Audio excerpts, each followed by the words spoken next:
Assalamualaikum warahmatullahi wabarakatuh. Sebelumnya kami mengucapkan terima kasih kepada Ibu Indah dan teman-teman yang sudah menyempatkan waktunya untuk menonton hasil presentasi kami. Kami dari kelompok 8 yang beranggotakan Hardia Diansah, Dona Ramadhani, dan saya sendiri Agung Krisdian. Berikut outline yang akan kami sampaikan yaitu pendahuluan, perhitungan dan pemilihan material dan referensi. Selamat menonton. Pendahuluan. Termos diciptakan oleh seorang profesor asal Skotlandia yaitu Profesor James Dewar pada tahun 1904. Prinsip kerja pada termos yaitu panas yang masuk ke dalam tabung tidak akan merambat keluar karena dihambat oleh kaca.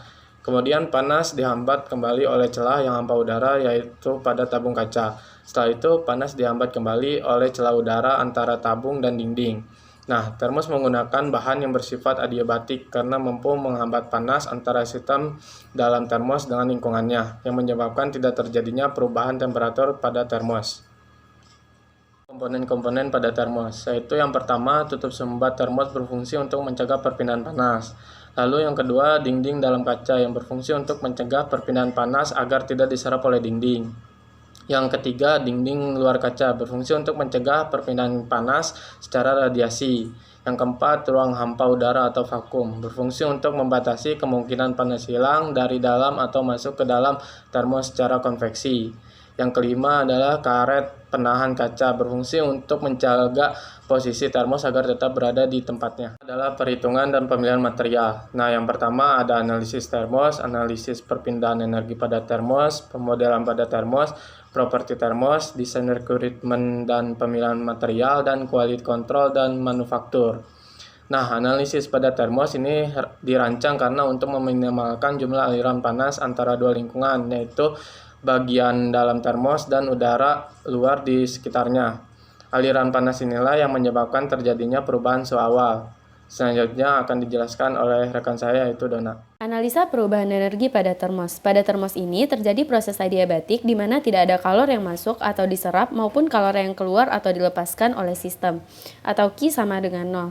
Dengan demikian, usaha yang dilakukan oleh gas sama dengan perubahan energi atau W sama dengan delta U, sehingga tidak terjadinya interaksi antara sistem dengan lingkungannya. Tidak adanya perpindahan kalor antara sistem yang ada di dalam termos dengan lingkungan mengakibatkan tidak terjadinya pertukaran temperatur sehingga suhu air yang ada di dalam termos akan tetap. Jika suatu sistem berisi gas yang mula-mula memiliki tekanan dan volume yang masing-masing yaitu P1 dan V1 mengalami proses diabatik, maka tekanan dan volumenya akan menjadi P2 dan V2. Adapun usaha yang dilakukan gas dapat dinyatakan sebagai berikut, dapat dilihat rumusnya pada slide. Tekanan dari termos dapat kita cari dengan menggunakan rumus P sama dengan F per A, di mana P merupakan tekanan, F gaya, dan A merupakan luas menampang. Nah, selain itu, kita juga dapat mencari radiasi yang tidak terserap oleh benda hitam. Dapat kita lihat rumusnya yang terdapat pada slide. Sebagai benda yang akan digunakan pada setiap hari, maka perlu diperhatikan beberapa sifat yang harus dimiliki oleh termos. Yang pertama yaitu ada kekuatan atau strength, di mana kekuatan ini dibutuhkan pada termos agar dapat menahan pembebanan tanpa kerusakan atau failure yang disebabkan oleh tegangan atau deformasi yang berlebih. Yang kedua yaitu ada konduktivitas termal, di mana konduktivitas termal ini dibutuhkan pada termos untuk menghantarkan dan mempertahankan panas sehingga air yang dimasukkan ke dalam termos tetap terjaga suhunya. Yang ketiga yaitu ada elastisitas, di mana dibutuhkannya elastisitas pada termos ini untuk menahan aliran air agar tidak keluar dan atau bocor. Selanjutnya yaitu ada korosi resistensi. Korosi resistansi ini dibutuhkan pada termos agar dapat menahan terjadinya korosi pada logam sehingga termos tetap terjaga kehigienisannya. Selanjutnya terdapat design requirement, di mana yang pertama yaitu ada fungsi. Adapun fungsi dari termos sendiri untuk mempertahankan suhu awal dalam termos. Yang kedua terdapat beberapa kendala, yaitu harus mampu menahan beban dari tegangan tanpa adanya kerusakan, tidak boleh terjadinya korosi, dan tidak boleh ada kebocoran. Selanjutnya yaitu ada objektif, di mana pada objektif ini termos harus mampu mempertahankan suhu awal, mampu menahan laju korosi, dan meminimalkan jumlah aliran panas antara dua lingkungan. Terlebih karena diperuntukkan untuk lifetime yang lama dan untuk kebutuhan konsumsi, maka nilai tahan korosinya harus diperhatikan agar termos ini tetap terjaga kehigienisannya. Dapat dilihat pada diagram bahwa stainless steel sendiri memiliki nilai modulus yang tinggi, yaitu besar atau lebih dari 100 GPa. Sedangkan untuk densitas atau beratnya sendiri yaitu lebih ringan dibandingkan dengan material lain seperti Nu dan Ci, di mana nilai densitas dari material stainless steel sendiri yaitu sekitar 7.000 kg per meter kubik. Dipilihnya material yang ringan ini agar pada aplikasinya termos dapat dibawa kemana-mana karena lebih enteng dibandingkan menggunakan material yang lain. Sekarang kita masuk ke pemilihan material. Kita di sini memilih polipropilen karena polipropilen memiliki densitas yang terbilang cukup kecil. Jadi dia ringan untuk dibawa kemana-mana.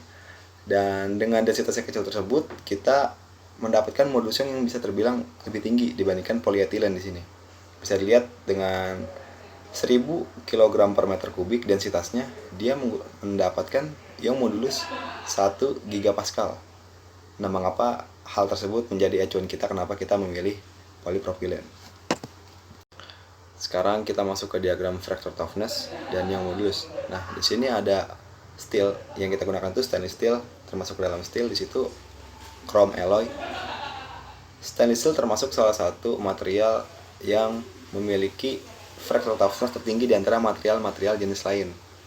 Itulah mengapa alasan kita memilih material stainless steel, karena dianggap bisa menyerap energi dari luar yang masuk atau benturan-benturan yang masuk ke dalam, sehingga bagian dalam termos tidak terpengaruh oleh benturan tersebut.